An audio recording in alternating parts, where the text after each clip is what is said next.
उनको चाह रहे थे कि अंतिम मोमेंट में आप लोगों का करंट और बिहार ही कर दे, ज्यादा बढ़िया रहता, लेकिन कई बच्चे चूंकि आदत से लाचार होते हैं ना, उनको बस अपना कुदेरने में ही मन लगता है। तो इसीलिए आपका अब इसमें हमारे टेक्निकल टीम बता रहे थे कि कई बच्चे का कंप्लेन आ रहा है कि सिलेबस बाकी है, सिलेबस बाकी है। तो इसलिए हम डिसीजन लिए कि अब आपका सिलेबस ही पहले कंप्लीट कर दे, ताकि तुम सुन लो कि खत्म हो गए, उसके बाद ही कोई सिस्टम आपका किया जाए तो ज्यादा बढ़िया हो जाएगा। तो इसलिए आपका उधर का सिस्टम को हम रोक लगा दिए कि उधर अभी रोक देते हैं, पहले आप अपना सिलेबस के बारे में पूरा कंप्लीट कर लीजिए, एक एक करके पहले हमको लिखवा दीजिए क्या क्या बच रहा है, और उसके बाद हम लोग फिर एक एक करके सभी पर चर्चा कर लेंगे। कल और परसों तक में आपका टोटल खत्म है आधुनिक। हमको बाकी है तो आप लिखवा दीजिए जो बाकी कहिएगा, पूरे सेक्शन जो आप कहिएगा कि हाँ बाकी है उसको आपका पूरा कर दिया जाएगा। हम तो देख रहे थे इधर कम इंपॉर्टेंट है, तो जो इंपॉर्टेंट टॉपिक है इसलिए हम एनर्जी उधर ही लगा रहे थे कि भाई जहां मार्क्स ज्यादा है उस पर वर्क किया जाए। इधर एक दो सेक्शन है, मान लो पुस्तक है, नारा है, ये सब है, तो एक क्वेश्चन रहेगा या नहीं भी रहेगा, सब एसएससी मॉडल का होता है। फिर भी अगर आपकी इच्छा है तो इन सभी को कंप्लीट ही कर दें तो ज्यादा बढ़िया। प्राचीन हमें लगता है कि पूरा का पूरा कंप्लीट है। मध्यकाल में आपका औरंगजेब के बाद शासक पढ़ना है और इसके कंप्लीट हो जाएगा। इसीलिए हमको रिटर्न बैक इस पे आना पड़ा, नहीं तो फिर हम तो यूट्यूब पर चल ही रहे थे हमारा बाकी है वो आपका हो जाएगा। इसमें आपका अभी जस्ट हम मध्यकाल जस्ट पूरा कंप्लीट कर दे रहे हैं। आधुनिक में बोलो क्या क्या बच रहा है, लिख लो उसको। आधुनिक में बोलिए क्या क्या है, मेडावल अभी कंप्लीट कर देते हैं। अकबर के बाद देखिए जहांगीर शाहजहां औरंगजेब का वीडियो डाला गया। चलिए कई लड़के का है, आप कुछ बच्चे तो हैं करंट, हम भी तो वही चाह रहे थे, लेकिन कई बच्चे हुआ मध्यकाल अभी खत्म करेंगे, कंप्लीट करेंगे। पुस्तक थोड़ा शिक्षा, इस पे सिर्फ हिस्ट्री, बायोलॉजी और फिजिक्स, साइंस की बात की जाए, केमिस्ट्री थोड़ा सहयोग, सबने भारत छोड़ो समुद्र आंदोलन को हम खुद ही पाया, चंपारण सत्याग्रह वगैरह पहले लिखिए। ऑर्गेनिक केमिस्ट्री तो लास्ट में ऑर्गेनिक का हुआ ही है, केमिस्ट्री में कुछ बचा हुआ नहीं है, बायोलॉजी भी कुछ बचा हुआ, बाकी सभी सेक्शन आपका कंप्लीट है, पूरा फुल कंप्लीट किया गया आपका सिलेबस। तीनों थोड़ा मॉडर्न का है, चलो मॉडर्न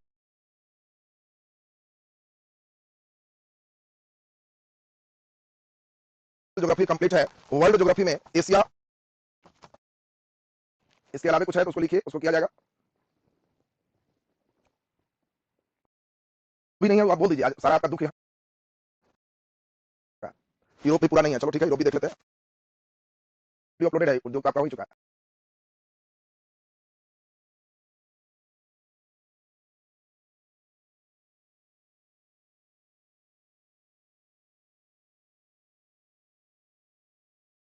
उद्योग आर्थिक समीक्षा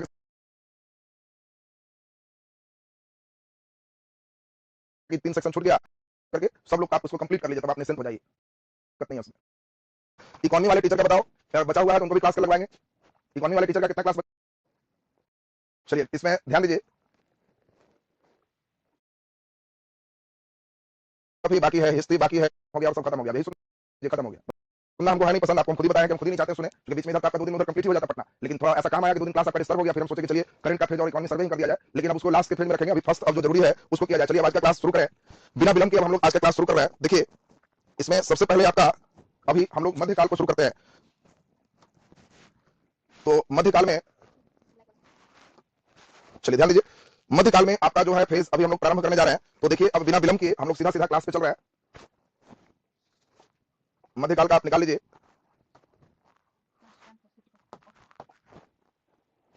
चलिए एक मिनट सुन लीजिए, सारा सिस्टम आपका जो बचा हुआ है हम चाहेंगे कि पूरा कंप्लीट बढ़िया से हो जाए। चलिए अब जो आपका सुनना था वो तसल्ली आपको मिल जाए, पहले अभी सुन लीजिए। अब जो बच्चे हैं करंट अफेयर और आपका बिहार आर्थिक समीक्षा वो सेकेंडरी हो गया, क्योंकि फर्स्ट अभी हम तो चल रहे थे उसको प्राइमरी लेवल पर किया जाए, लेकिन अब सेकेंडरी लेवल हो गया। अब फटाफट अभी आज कल और परसों में एक एक चीज खाली सुन लो कि अब बचा हुआ क्या है, उसको लिखोगे, जब सब खत्म देन उधर हम लोग चलेंगे। तो चलिए अब हम लोग जरा ध्यान से समझें। औरंगजेब तक पिछला क्लास आपका पढ़ा चुके हैं, अब बहुत इंपॉर्टेंट बात आपको समझाना है। औरंगजेब की मृत्यु 1707 में हुआ, और जब औरंगजेब मरा तो औरंगजेब के बाद आपको ध्यान रखना है कि बहादुर शाह, जहांदार शाह, फारूक सियर, मोहम्मद शाह, शाह आलम, अकबर द्वितीय, बहादुर शाह द्वितीय, ये सभी उत्तरोत्तर मुगल काल के बादशाह।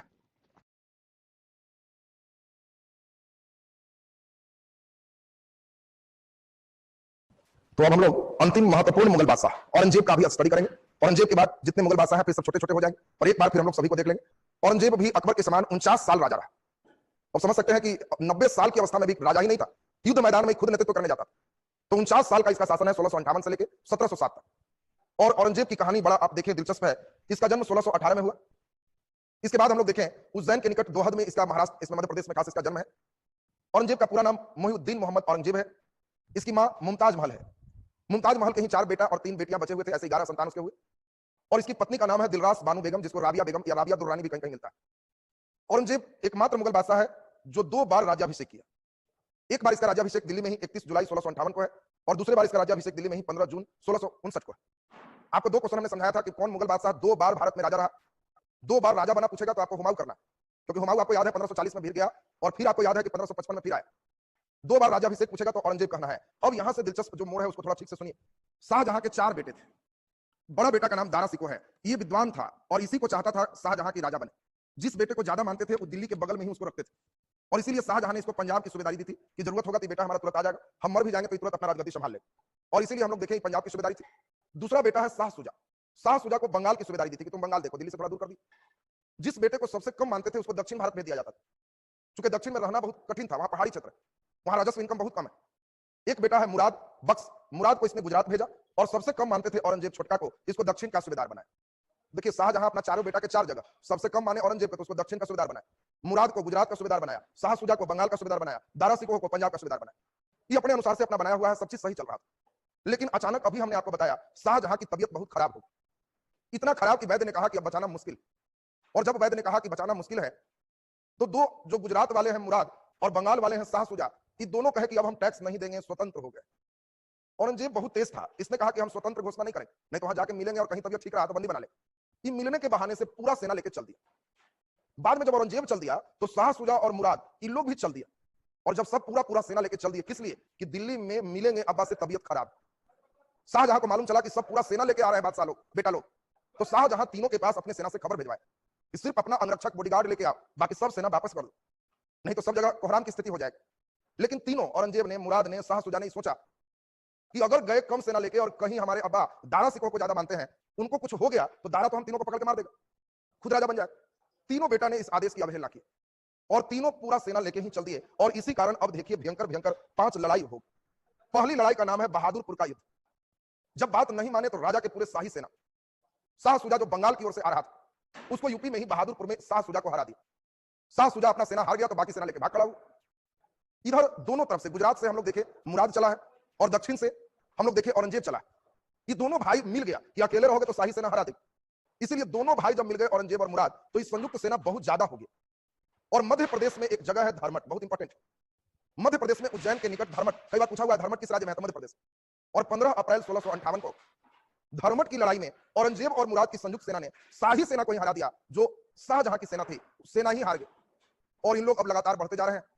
अब जब बढ़ते जा रहे हैं, दिल्ली के नजदीक पहुंचे, फिर शाही सेना का नेतृत्व अबर दारा सिकोह ने खुद किया। और अबर भयंकर लड़ाई हो रही है सामूगढ़ का युद्ध, 29 मई 1658। और ये भयंकर लड़ाई है, औरंगजेब और मुराद दोनों की संयुक्त सेना है।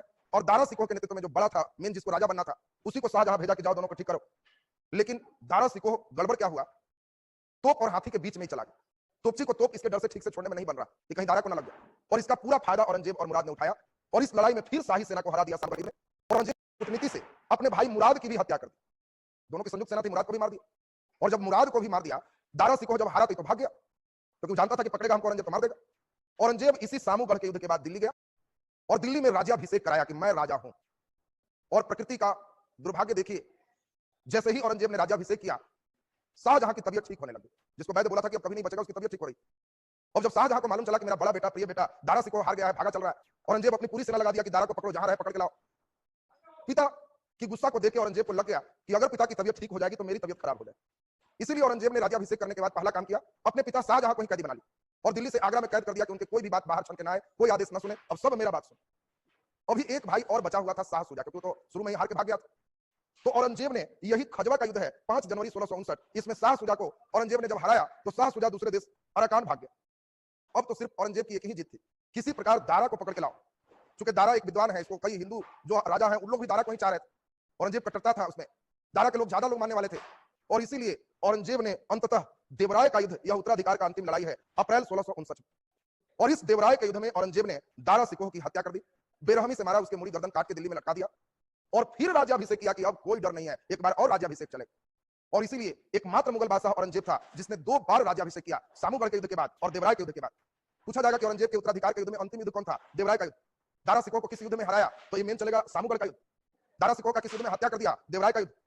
और तब चूंकि औरंगजेब ने हिंदू पक्षधर दारा की हत्या की, तो ये मुस्लिम पक्षधर लोगों का ज्यादा समर्थन पाया। और इसीलिए औरंगजेब ने अपने शासनकाल में धार्मिक कट्टरता दिखाई, इसकी मजबूरी थी। ये कई मुस्लिम लोग से इसीलिए सपोर्ट भी लिया था कि दारा हिंदुओं को ज्यादा मानता है, वो उपनिषद का ट्रांसलेट कर रहा है, हमसे जाके सहयोग दो, हम एकदम पूरे कुरान के नियमों से चलेंगे। और इसीलिए औरंगजेब ने अपनी धार्मिक कट्टरता अपनाई। और औरंगजेब का जो धार्मिक नीति है, उस नीति को ध्यान से समझें। औरंगजेब 1679 में पुनः जजिया कर लगा दिया। आपको याद है 1664 पढ़ाए थे अकबर में, 1664 में अकबर ने जजिया कर हटाया था, औरंगजेब ने 1679 में पुनः जजिया कर लगा दिया। अब सोचिए कि धार्मिक कट्टरता के लिए लगा दिया। इसने सिखों पर कुरान की आयतें, जिसको कलमा बोलते हैं, वो खुदवाना बंद करवा दी। पहले सिखों पर कुरान की आयतें आयतें खोदी जाती थी, वो कलमा कहलाते थे। लेकिन औरंगजेब ने कहा कि कुरान के एक एक मंत्र अल्लाह के लिए हैं, वो इतने पवित्र हैं कि सिक्कों पर रखने से हो सकता है सिक्का नीचे गिरा रहे, किसी के पांव पड़ जाए, वो नीचे धूल पे रहे, अपवित्र जगहों पर सिक्का गिर जाए, उससे कुरान की जो हमारी आयतें हैं वो अपवित्र हो जाएगी। और इसीलिए औरंगजेब ने कुरान की आयतें की पवित्रता बचाने के लिए सिक्कों पर कलमा खुदवाना बंद करा दी। औरंगजेब ने फारसी त्योहार नौरोज, आपको बताया था, फिर वही बलवन वाला, उस पर भी रोक लगा दिया। दरबार में संगीत बजाने पर भी रोक लगा दी, जबकि वो खुद एक अच्छा वीणा वादक था। देखिए, औरंगजेब ने, या मुस्लिम धर्म में कहा गया हारमोनियम, वीणा, सारंगी ये सब बजा सकते हैं, लेकिन नाच गान नहीं करना है, वो वाला संगीत पर रोक लग गई। और इसलिए आपसे पूछा जाता है कि औरंगजेब किस प्रकार के वाद्य यंत्र को बहुत अच्छा बजाता था, तो आंसर है वीणा। औरंगजेब बहुत अच्छा वीणा वादक था। अब ये सभी औरंगजेब की धार्मिक नीति देखें। अब औरंगजेब के समय होने वाले हम लोग विद्रोह को देखेंगे और तमाम सिस्टम को अब हम लोग अभी डिटेल सुनेंगे। आज औरंगजेब का सेक्शन भी हम लोग कंप्लीट खत्म कर लेंगे, तो इस पर थोड़ा सा ध्यान दीजिए। तो हम लोग अब देखें औरंगजेब के समय क्या क्या विद्रोह हुए। अफगान विद्रोह, जाट विद्रोह, सिखों का विद्रोह, कई विद्रोह हैं जिसको हम लोग ध्यान देंगे। औरंगजेब के समय कई बार आप सोच सकते हैं कि औरंगजेब का क्षेत्र काफी बड़ा रहा, यहां से लेकर के दक्षिण भारत भी पूरे पहुंचा दिया। इस समय औरंगजेब जब बूढ़ा हुआ तो कई बार बंगाल या कई क्षेत्रों में विद्रोह भी हुआ। मनसबदारों ने कहा कि मैं टैक्स नहीं दूंगा, लेकिन औरंगजेब इतना कड़ा था कि विद्रोही को दबाने खुद आ जाता था। अब सोचो, औरंगजेब नशा का सेवन करता था, ना कुछ एकदम कुरान के नियमों पर चलता था। इसे जिंदा पीर कहा गया, जिंदा पीर। और इसलिए औरंगजेब जिस विद्रोही को पकड़ता था, लोगों में दहशत फैलाने के लिए जिंदा उसके खाल नोचवाते थे। सोचो, जीवित है और पूरा खाल नोचवा करके और चारों तरफ उसको घुमवाता था कि देख लो, अगर विद्रोह करोगे तो हम तुम्हारा क्या करें। और इतना बुरी तरह बेरहमी वाला सजा देकर उसको मारता था कि सोच ले, औरंगजेब जब बूढ़ा भी हो गया 80-85 साल के, तो किसी को विद्रोह कहीं करने का इच्छा है तो सब एक ही बात कह रहा है कि बूढ़े को मर जाने दो, ये जब तक जिंदा है कुछ करना ठीक नहीं, ये मर जाएगा तो फिर कोई बेटा इसका लायक नहीं है और हम लोग खूब मजे में जो चाहेंगे वो कर सकते हैं। और इसीलिए भारत के भाग्य का फैसला 1707 में होता है। 1707 में औरंगजेब की मृत्यु हो जाएगी और औरंगजेब के मरने के साथ ही भारत का भाग्य समझिए पूरा लिखा गया। चारों तरफ विद्रोह शुरू हो जाएगा, बंगाल स्वतंत्र हो जाएंगे, दक्षिण स्वतंत्र हो जाएंगे, इधर स्वतंत्र हो जाएंगे। जिसको जिसको स्वतंत्र होना था बस इसके मरने की इंतजार करेगा। 1707 भारत के इतिहास में एक बहुत टर्निंग डेट। अभी हम लोग शुरुआती फेज इसका देखें। औरंगजेब के समय पहला विद्रोह अफगान का विद्रोह था। एक व्यक्ति था भागू, इसी के नेतृत्व में विद्रोह हुआ। यह यूसुफ जाई कबीले का था, अफगान में मेन कबीला ही रहते हैं। औरंगजेब ने भागू के विद्रोह को शांत करने के लिए अमीर खां को भेजा, अमीर खां ने उसे दबा लिया। लेकिन फिर यही अफगानिस्तान में अकमल खां के नेतृत्व में फिर अफगानों ने विद्रोह किया। पहला विद्रोह भागू के नेतृत्व में था और दूसरा अकमल खां। अकमल खां वाले विद्रोह को दबाने के लिए औरंगजेब खुद गया और खुद जाके अकमल खां की हत्या की और पूरा विद्रोह इधर शांत किया। अफगान विद्रोह में भागू और ये अकमल खां, ये दोनों व्यक्ति को मेन चीज आपको ध्यान रखना है। अगला नंबर आपको ध्यान रखना है, जाट विद्रोह इंपॉर्टेंट है। आगरा और दिल्ली के बीच में काफी जाट लोग रहते थे और जाटों ने, जब औरंगजेब के द्वारा उचित प्रतिनिधित्व इनको नहीं मिला तो जाटों ने विद्रोह करना शुरू कर दिया। सबसे पहला जाट जिसने विद्रोह किया उसका नाम था गोकुला जाट, और गोकुला जाट विद्रोह किया, औरंगजेब किसी प्रकार शांत किया। दूसरा जाट के नेता थे राजा राम। राजा राम ने तो औरंगजेब को चिढ़ाने के लिए यहां तक किया कि आगरा के नजदीक ही औरंगजेब के, सोचिए, बाबा अकबर का कब्रगाह था सिकंदरा में। राजा राम ने क्या किया, चिढ़ाने के लिए औरंगजेब को सिकंदरा स्थित अकबर के मकबरा में कब्र को जाकर तोड़ दिया और अकबर की हड्डी निकाल के जला दी। अब सोचो, चिढ़ाने के लिए मुस्लिम धर्म में सबको दफनाया जाता है। अकबर कब का मर चुका है, 1605 में जाके अकबर मरा है। और सोचो, इसके मरे हुए 60 साल, लगभग 70 साल हो गए, उसके बाद भी इसने कब्र में से कोई हड्डी निकाल ली और हड्डी में आग लगा दिया ताकि एकदम पूरा औरंगजेब गुस्सा। फिर गुस्सा होकर औरंगजेब जाटों पर पूरा विद्रोह एकदम हमला किया, लेकिन औरंगजेब भी जाट नेता से तबाह हो गया। अगला जाट नेता थे चुरामल। वो भरतपुर में स्वतंत्र राज की घोषणा कर दिया कि कोई टैक्स नहीं देंगे। औरंगजेब इस समय थोड़ा जाटों में कमजोर पड़ा। यहां से यह आपके लिए एक अच्छा क्वेश्चन है, इसलिए स्टार लगा हुआ, किस जाट नेता ने अकबर के कब्र को खोद दिया? तो ध्यान रखना, राजा राम, रघुपति राघव राजा राम में ध्यान रखना, राजा राम ये अकबर के कब्र को खोद दी। अगला मध्य प्रदेश के हिस्सा में बुंदेला विद्रोह है, छत्रसाल के नेतृत्व में हुआ, लेकिन औरंगजेब इसको भी शांत किया। सिख विद्रोह आपके लिए इंपॉर्टेंट है। आपको बताए थे सिखों के 5वें गुरु अर्जुन देव की हत्या आपको बताए थे जहांगीर ने किया था, और सिखों के 9वें गुरु तेग बहादुर की हत्या औरंगजेब ने कर दी। सोचो, सिखों के 9वें गुरु तेग बहादुर बहुत योग्य गुरु थे, और औरंगजेब जब सबको जबरन मुस्लिम बनाने लगा तो कई पंजाबी आए और कहे तेग बहादुर को कि बचाइए हमको। तो तेग बहादुर ने सबको एक ही शिक्षा दिया कि औरंगजेब को कह देना उसके आदमी को कि तेग बहादुर को पहले बना दीजिए मुस्लिम, हम लोग सब मुस्लिम बन जाएंगे। जब सब गांव वाले यही बोले तो सेना लोग कहा कि तो ठीक है, खबर भेजते हैं। औरंगजेब के पास खबर गया कि हुजूर एक आदमी तेग बहादुर, सिर्फ इसको बना दीजिए मुस्लिम, पूरे गांव के गांव बन जाए। औरंगजेब ने कहा कि पकड़ के लाओ तेग बहादुर। तेग बहादुर को शुरुआत में औरंगजेब ने बहुत बड़ा बड़ा ऑफर दिया कि तुमको जागीर दे देंगे, तुमको जमीन दे देंगे, तुमको उधर का हेड बना देंगे, तुम इस्लाम धर्म अपना लो। लेकिन तेग बहादुर हर बार मुस्कुराते रहा कि किसी भी लोभ में, धन दौलत से आप मुझे इस प्रकार विचलित नहीं कर सकते। जब औरंगजेब को लग गया कि नहीं बनेगा तो औरंगजेब ने कहा कि बीच चौराहे पर ले जाकर इसको एकदम छोटे छोटे पीसों में काट दो। और तेग बहादुर को मृत्युदंड जब दिए तो सिखों में विद्रोह हो गया। तेग बहादुर के ही बेटा है गुरु गोविंद सिंह, जिनका जन्म पटना में। इन्होंने सिखों को कहा कि लड़ाकू जाति में बदलो, कब लड़ना पड़ेगा गारंटी नहीं है, इसलिए हमेशा अपने साथ कृपान रखो, तलवार रखो, पगड़ी बांध के रखो, काला पहनो, कच्छा पहनो। 5 ककार उन्होंने कहा, जो हम लोग डिटेल देखेंगे। 5 ककार मैंने 5 क से केस, कंघा, कृपाण, कच्छा। तो हम लोग देख रहे हैं ये 5 ककार है। काला तो केस, कंघा, काड़ा, ये 3 चीज है, और कच्छा और कृपाण, ये 5 ककार को बनाए और खालसा पंथ की स्थापना किया। गुरु गोविंद सिंह ने सिखों को लड़ाकू जाति में बदला। इन्होंने अपना एक एक चेला को तैयार किया कि सुनो चेला, 1.25 लाख मुस्लिम एक तरफ, तुम अकेले, तुमको लड़ लेना है, इतना बहादुर बनना। और गुरु गोविंद सिंह ने नारा दिया कि 1.25 लाख से एक लड़ावा, तब मेरा नाम गुरु गोविंद का अलावा। सोचिए 1.25 लाख से एक लड़ाई उन्होंने नारा दी। तेग बहादुर की हत्या के बाद बहुत ज्यादा विद्रोह के रूप में ये सिख विद्रोह हुए। गुरु गोविंद सिंह जब मरे तो बंदा बहादुर हम लोग देखेंगे नेतृत्व करेगा, जो हम लोग आगे देखेंगे, फिर उसको भी शांत किया जाएगा। दक्षिण भारत में अभी हमने बताया अहमदनगर को तो शाहजहां ने लपेट लिया था, बीजापुर और गोलकुंडा से संधि हुई थी, अभी पूरा कब्जा नहीं हुआ था, लेकिन औरंगजेब ने 1686 में बीजापुर और 1687 में गोलकुंडा पर भी अधिकार कर लिया। अब ये भी नहीं कह सकते कि औरंगजेब हिंदू विरोधी थे, क्योंकि जितने मुगल बादशाह थे उस सभी में सबसे ज्यादा हिंदू मनसबदार की संख्या औरंगजेब के समय थी 33%। देखिए कुछ इतिहासकार कहते हैं कि औरंगजेब हिंदू विरोधी थे, फलाना मंदिर को तोड़ दिया, तो कई इतिहासकार कहते हैं कि औरंगजेब तो राजा था, चाहता तो सब मंदिर तोड़ देता। फिर गिनती के 2-4 मंदिर ही क्यों? क्योंकि वहां समाज विरोधी काम हो रहे होंगे, देश विरोधी काम हो रहे होंगे, जिसको औरंगजेब तोड़ के उसको शांत किया। अगर औरंगजेब हिंदू विरोधी होता तो सबसे ज्यादा हिंदू मनसबदार औरंगजेब के दरबार में नहीं होता। इंपॉर्टेंट ऑब्जेक्टिव है कि सबसे ज्यादा हिंदू मनसबदार किसके समय? औरंगजेब के समय। औरंगजेब ने दिल्ली के लाल किला के अंदर मोती मस्जिद का निर्माण कराया। आपको भी हमने समझाया कि मोती मस्जिद से 3 क्वेश्चन आते हैं। आगरा के मोती मस्जिद तो शाहजहां, दिल्ली के मोती मस्जिद औरंगजेब, केवल मोती मस्जिद तभी औरंगजेब। और औरंगजेब ने अपनी पत्नी राबिया दुर्रानी, अभी हम लोग पत्नी का नाम देखे थे, राबिया बेगम, या इसी का दूसरा नाम हम लोग अभी सुने थे दिलरास बानू बेगम, इसी के याद में औरंगाबाद महाराष्ट्र में बीबी का मकबरा बनवाया, जिसे दक्षिण का ताजमहल कहते, लघु ताजमहल कहते। ये पूरा ताजमहल के जैसा ही है, लेकिन उतनी खूबसूरती नहीं आ पाई। तो आपको ध्यान रखना है, पूछा जाए कि दक्षिण का ताजमहल या बीबी का मकबरा किसने बनवाया, तो औरंगजेब ने। किसके याद में? तो राबिया बेगम या दिलरास बानू बेगम के यादगार में बनाया। इसी के समय हम लोग मेन कहानी मराठा वाला देखेंगे, जिसमें शिवाजी आएंगे। औरंगजेब के समय ही शिवाजी का कैसे विद्रोह हुआ, क्या है उस कहानी को हम लोग मराठा में डिटेल पढ़ेंगे। मेहरू निसा औरंगजेब की बेटी थी, और बाकी हम लोग देख लें, औरंगजेब जहान आरा, रोशन आरा, गौहर आरा, ये सब औरंगजेब की बहन थी। आपको बताया था कि औरंगजेब 4 भाई और 3 बहन, 3 बहन यही है, जहान आरा, रोशन आरा और गौहर आरा।